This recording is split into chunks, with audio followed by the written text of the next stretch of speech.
እቲ بسنة طباب جيرو نقانقا تغرنيان مسارحيتات موسيقان اب عالم زفلت انزلالين لعل 7 عامت اب سنة طباب زعايه ارما بحالنا والتا سنة طبابنا عالم لخاوي كبرتنا رهبا دكتور برخت منكست اب بسلام عرف دحر بايتا بهار دمصاوي دكتور برخت منكست اب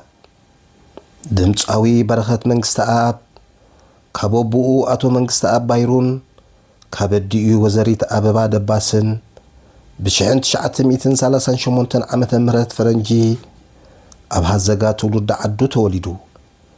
جنا بنيشتو كم كلهم مزانو دق هزغا اب نابرات ريت مفارن محرسن اننا نطفي عبيو افلما شمقو عندورن شمقو حنونن دس يبلو سلازنبرا قديمو شمقو يتلاميدو طريتو حيزو كوفر انكلو ابرابو طريتو كدارت انكلو طريتو روا اوريدو كراوحن انكلو شمقو يوعلن امو انكبل عاروماد زصاصيا انكستيا قلاي زماسنا انك ايما زاغول لئزانن كور ابيلن نت دمص اسرائيل زطعم حواز قنانا شمقو እና سمعا معلتن مصنققا مدر صحاي ستيخوم ساخله بتركم عتر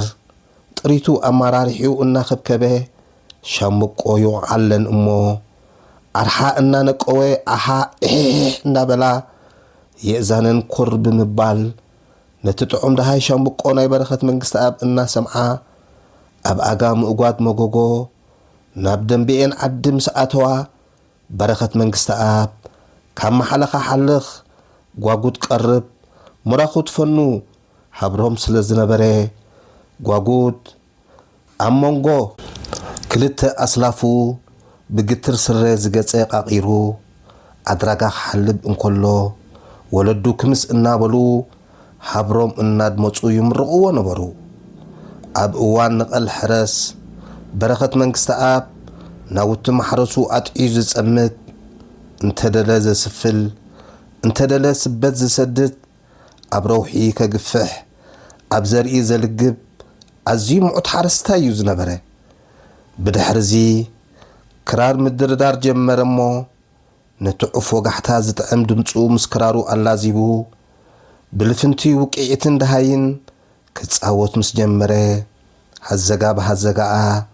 انتاي زلو دمصيو سمعي زأند انابلت كساب غدوبا عدي سمو تقابابللمو درام دمصو زبل ناي ادناقوت كوحزو جمره اندابوي منكست ابغن ببرخت ودوم حقوس اينبرون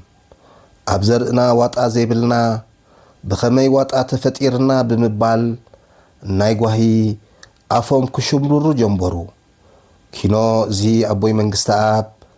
قرعوم انا وطاوطو دحر دغي مدردار مسنقو تبايلكا حدغو ايكونن واطا زر زيبلنا ختصرفنا يكونكان كم ولادي ونا يفلطكاني بمبال قطعو مسمعو برخت نيشتي مسماسون قوز حزو فقري فلما ابطر زبصحي انكلو جنا خيبردلو نزي مخالف از مغطامو اب كوبدكو غوزا انتبله دهاي وشطو سلازهاوخو فقر قرار سعيرو كرارو تانغيبو كوقع مس جمره ابوي منكست اب فصوم سلازي تصاورو كابيتهم اباررومو غعزو برخت نابسمرا خونه برخت ابسمرا بحر برخت منكست اب كم كلهم قدامو دمصاويان هاجرنا كجمر انكلو درفن كرارن وحدات صعبتن فتوتن سلازنبرو نعوم النازاناقع نابراس مرا احدو بلو كم زي لمد يلن كل زقات امو شجرات ناي منابرو بديهو ناي ولقو حدث درفتات انا درفه ناي كالوت قدمي يزنبرو درفتي انا دغمه صبوق كده ابز غزيزي حفتو برخت منكست اب هازغات مرعو سلازنبرت متان برخت امرع حفتو تفليو خيوعل ارقي ورقي بمبال ازمادو مس ولاديو عرقومو نهازغات ولد عدو أفيلو مدراب مرقاص مرعى حفتو أبها الزقا وعليه بدحرزي نقرب تعذبتي مزنقع بزح لو تأسر زيرو خبرلو بحر برخت منقست آب ناب أديس آبا كسد تقدد برخت منقست آب أب أديس آبا بشحن 961 عامة مرات برخت تغليلو ناب أديس آبا كدمو بتزنبرو لعل كإلات نايب هاد تقرنيا أب أوركسترا تياتر نهاية سلداسة خمزة سنبر قبرو بهالن وقعن تقرنيا أتصبيقو سلازفلت كلو درفتاتو نخبر هزبي إرترا بزنس أبارق أقباب يقربو نيرو برخت مزا أوركسترا أستات 10 عامتي تسعويتو مزا قجلة بمخان دما ناب كينيا يوغاندا تنزانيا عدد كقبر انكولو أب فستيبال سنغال مونديال ديس أرتيس نيجرس أب شحن 960 كساتف انكولو مستاقو جلة أب شحن 968 دما أب كتما مكسيكو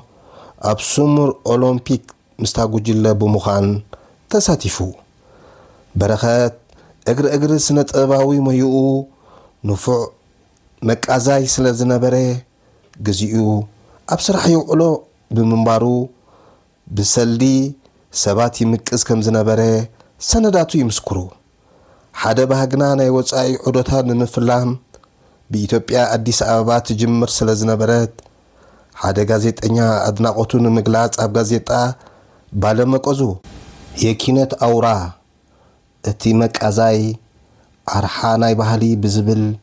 أب لعل برخت زلوو أدناقوتو أب سرحاتو زلوو طبلحتان غليصو نيرو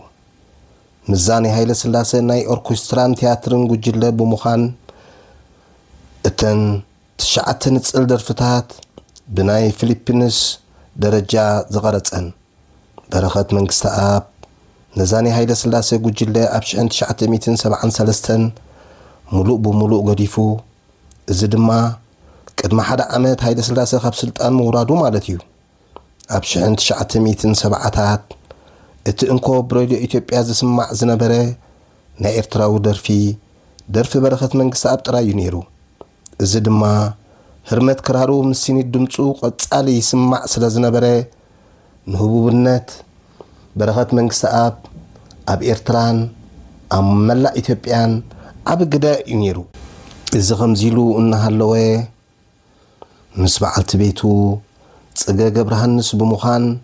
ባህር መንግስቲ ኣብ ቤት ሙዚቃ ከፊቱ ክሰርሕ ጀመረ ዝፈትዎ ሞይኡ መታን መቐጽልታ ክህልዎ ኣብ ኣዲስ ኣበባ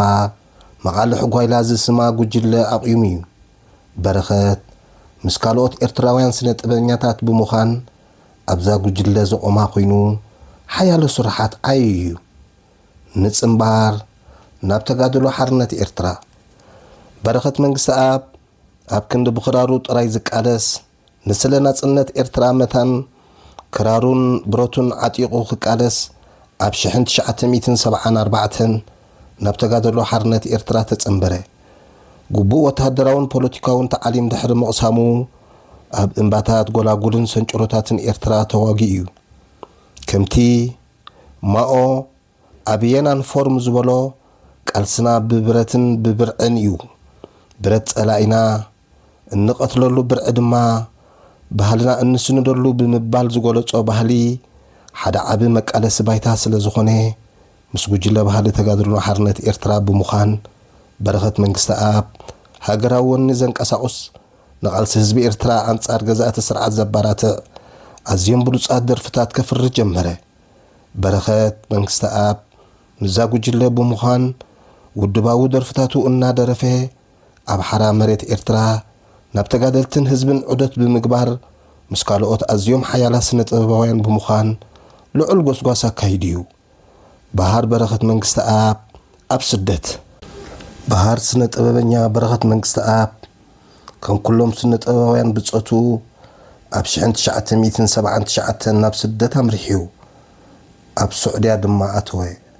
ኣብ ጁዳ ድማ ን10 ዓመታት ተቐመጠ ኣብ ሱዑድያ ኣብ ዝነበረሉ እዋን በቲ ዝፈትዎ ሞያ ኣብ سعود عرب سودان جيبوتي عدت بمقبار مريت أقريبيو إذا خمزيلو انكولو ኣብ 1980 ቀዳማይ ተሳትፉኡ ኣብ ሰሜን ኣሜሪካ ካይዱ ኣብ سعودያ ብምዃን ውን 10 ካሴታት ሓደስቲ ደርፊ يحتيم እዩ ምምላስ ናብ ኤርትራ ባህር በረኸት መንግስቲ ኣብ 1993 ዓመተ ምህረት ናብ ነፃ ሃገሩ ኤርትራ ኣተወ ኣብ ሃገሩ ምስ ኣተወ ብኽብሪ ናብ ኣስመራ ማሳዋን ከረንን ምርኢትን ክቐርብ ብኽብሪ ዕድመ ቀረበሉ ምስ ካልኦት ስነ ጥበባውያን ብምዃን ኣዝዩ መሳጢን ምርኢት ኣርእዩ ድሕሪዚ ንጁዳ سعودያ ብምግዳፍ ምስ በዓልቲ ቤቱ ከም እንደገና ነታብ ኣዲስ ኣበባ ዝነበረት እንዳ ሙዚቃ ንምኽፋት እኮ እንተኸዱ ኣብ 1998 ኩናት ኣብ መንጎ ኤርትራን ኢትዮጵያን ምስ ተፈጥረ ኣዲስ ኣበባ ረሓሪሑ ናብ ኤርትራ ተመልሰ ቅድሚ ኩናት ኤርትራን ኢትዮጵያን ብስታምርስ ጉጅለ ሓደ ባህግና ብምዃን ኣብ መላእ ኤርትራ ዝጀመረ ምርኢት ናብ ሙሉእ ክፍላት ዓለም ብምኻት ምርኢት ኣቕሪቡ እዩ በረኸት ምስ ሓደ ባህግና ምርኢት ኣብ ጋሽ ባርካ ኣብ ዘቕርበሉ ዝነበረ ሽልማት ናይ ገመል ቅርፂ ከም ዝተዋሃበ እዩ ዝንገር ኣብ መንጎ ኩናት ኢትዮ ኤርትራ ንወን ህዝቢ ኤርትራን ሃገራዊ ኒሕን ክብሩን ዘበርኽ ብሉፅ ዕዮታት ስነ ጥበብ ኣቕሪቡ እዩ በዚ ድማ ንዝልዑል ቃልሲ ዘርአየና ናብ ህዝብን ሰራዊትን እናተንቀሳቐሰ ልዑል ገስጋስ ዘካየደ ብዘቕረቦም ብሉፃት ሃገራውያን ደርፍታትን ብውሉል ደርፉን ናይ ራይሞክ ሽልማቱን ኣቲሩ እዩ በረኸት ኣብ ባህላዊ ሙዚቃ ዘለዎ ኣፍልጦን ሰረተ እምነትን ባህር በረኸት መንግስቲ ኣብ ባህላዊ ሙዚቃ ናይ ትግርኛ ኩዳን ስብራን ካብ ኣካይዳ ተባዕታይ ኣንበሳ ከም ዝመፀ ተባዕታይ ኣንበሳ ኣብ ግዜ ናይ ተዛነ እዋኑ ክሳዱ ኣቕኒዑ ጓዕደድ እናበለ አንጠብ ወይ ተፈይ ስለ ዝብል ኣቦታትና ኩዳ ዓረዛ ኸውፅኡ እንከለዉ ክሳዶም ከም ክሳድ ኣንበሳ ኣስፍል ኣቢሎም ብምቕናን እዮም ዝስዕስዑ ኩዳን ስብራን ትግርኛ ካብ ባህርያት ተባዕታይ ኣንበሳ ስለ ዝመፀ ክብርታቱ ክሕሎ ኣለዎ ከምዚ ሕጂ መንእሰያት ዝስዕስዕዎ ዘለዉ ናይ ኩብኩብታ ክመስል የብሉን ቁልቁል ኣፍካ ከም ወዲ ኩቱ እናተነቆትካ ክኸውን የብሉን ብምባል ድግ ኢሉ ዝምጉት እዩ መዓስ እዚ ጥራይ እዚ ብኣስከስታ እንፈልጦ ወቂዒት ናይ ኣምሓራ ብምባል እንጽውዖ በረኸት መንግስቲ ኣብ ንዓና እውን ይምልከተና እዩ ዝብል ብኸመይ ዝብል ሕቶ ምስ ዝስዕብ ምላሽ በረኸት እታ ቀዳመይቲ ግጥምን ዜማን ምዃና ዝኣምነላ ጥንታዊት ደርፊ ሕነሽም ብዙሑል እስክስታ እያ ትድረፍ ወልዱ ጎመድ ናይ ራእስ ወልደ ሚካኤል ሰሎሙን ብዙሑል ህርመት ናይ እክስታያ ትጽወት ስለዚ ነቲ ዘለና ጸጋታት ክንጓንዮ የብልናን ብምባል ቅቡል ዝኾነ ጭብጥታት ዘቕርብ እዩ በረኸት መንግስቲ ኣብ በረኸት ደራፋይ ጥራይ ዘይኮነ ተማራማሪ ባህሊ እውን እዩ መጽናዕቲ ይገብር ኩሉ ዝደርፎ ብመጽናዕቲ ዝተሰነየ በረኸት ቅርሲ ሃገር እዩ በረኸት ዓንዲ ማእኸል ባህሊ እንተይልና ዝግብኦ እምበር ዝዓብየ ይኮነ ባህልና ሕፍቲ ከይዘርቆ ገፈል ከይዓልቦ ብጥንቃቄ ዝሕሉ ጓሳ ባህሊ እዩ በረኸት ብርዕን ክራርን ሒዝዩ ፍቕያ ዘውፅእ እዚ ክሳብ እዚ ቁሩብ እዋን ሰለም ከየበለ ዘዕምታ ከምዘይናቱ ርዩ ሙሉእ ህይወቱ ዝሰርሐ ኣቦ ብሓቂ ዓብ ክብሪ ዝግብኦ ባህሊ ትግርኛ ከይጠፍእ ነዊሕ ዝተቃለሰ ሓድነት ህዝቢ ኤርትራ ከይባታተን ብደርፍታቱ ዝመከተ ሃገራዊ ቃልሲ ንናጽነት መታን ዓወት ንክኸውን መልበቡ በቶም ስምዒት ሰማዒ ዘነቕንቑ ውድባዊታት ቃና ዘለዎም ደርፍታቱ ክራሩን ብረቱን ሒዙ ዝተጋደለ ኣዝዩ በሪኽ ስነ ጥበባዊ ልዑል ክብሪ ዝግብኦ እዩ እሞ ብደው ኸይሞተ ንሱ ዝመረቆ ሓወልቲ ክግበረሉ ከመይሲ ንዝገበረልካ ወይ ንገረሉ ወይ ግበረሉ እዩ እሞ ኣብ ምንጋር ከይተሓፀርና ክንገብረሉ ይላቡ ገለ ካብ በረኸት መንግስቲ ኣብ ዘፍረዮም ደርፍታት ንምጥቃስ እንደ ባዓደይ ሚለና መለይ عفوي برري هاجري أفكيري بتحت جزانا بابوراي لبي هاجري تاريخ بسمكم نحنا هاجر حزب إرترا صنعات حزب عالم حدا بحلنا إذن كالئن أزيوم بزحات درفتات كم زفري يفلت برخت دمصاوي زيامي قطامي كراري بهار برخت منግስቲ ኣብ ሕድማ ግጥምጣቱ ዘለዎ ክእለት ዘገርም እዩ ትውክልቲ ይጥቀም ከም ንኣብነት መለይ ኤርትራ ንምባል ዝጥቀመሉ ኣገባብ ኩሉ ሰማዓዩ ንመልእኽቲ በረኸት ቆብ ኣቢልዎ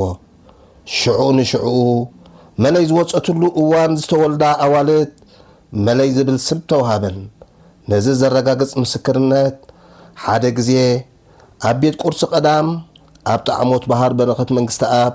ናይ ክብሪ ዕዱም ኮይኑ ኣብ ዝቆረበሉ እዋን ሓደ ናይ ዕድመ በዓል ጸጋ በረኸት ኣብ ቁርሲ ቀዳም ክቐርብ እዩ ዝብል ሓበሬታ ብጋዜጣ ምስ ኣንበበ ኣብ ካዛዲ ኢጣልያ ተረኺቡ ርእይቶ ንክህብ ኢዱ ዊጥ ኣበለሞ ዕድል ምስተዋህቦ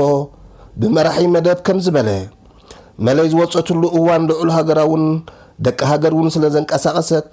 ሽዑ በኹሩ ጓለይ ምስተወልደት ብናትካ ደርፊ መለይ ለያን ጓለይ መለይ ባ ድረፈለይ ዝኸበርካ በረኸት ምስ በሎ በረኸት ክራሩ መዚዙ ተፃወታሞ እቲ ኻብፃት ንፃት ኣዳራሽ መሊኡ ዝነበረ ተዓዛባይ ኣብቲ ዝታ ተሸመመ ኩሉ ግጥምታቱ ምስ ሃገርን ፍቕርን ህዝቡን ምድሪ ኤርትራ ዝተኣሳሰረ እናኽትሰምዖ ባሕሪ ከብድኻ ዝግምጥል ኣብ ዜማታቱ መዳርክቲ ዘይርከቦ ከራራይ ኣብ ወደት ሙዚቃ ብፍላይ ኢንትሮን ብሪጅን ኣብ ምስራሕ ዘገርም ብቕዓት ዘለዎ ንሃገራዊ ባህሊ ናብ ልዑል ደረጃ ንኽበፅሕ ኣበርክቶ ዝገበረ ኣቦ ባህሊ ሃገር ርእሲ ኩሉ ዝብል ቅፅል እንዳተዋሃቦውን ዝግብኦን ዘምሕረሉን ዓበ ሃገራዊ ቅርሲ እዩ ኣቦና በረኸት መንግስቲ ኣብዚ እዋን እዚ ወዲ 87 ዓመት ኣሎ ባህር መንግስቲ በዓል ሓዳርን ንፉዓት ደቅን ዘለዎ እዩ በረኸት መንግስቲ ኣብ ባቢሎን ስኩዌር ብስሙ እትፅዋዕ ቢኤም ሙዚቃ ሃውስ ቤት ሙዚቃ በረኸት መንግስቲ እትብል ትካል እውን ኣላቶ በረኸት መንግስቲ ኣብ ሓዳሩ በረኸት መንግስቲ ምስ ወዘሪት ጽገ ገብረሃንስ ቃል ኪዳን ብምእሳር 9 ቆልዑ ወሊዱ ኣስማት ደቁ ድማ ኤርትራ ዲና ኤደን ማርስ ክብረ ወሰን ኤርሚያስ ሚሊዮን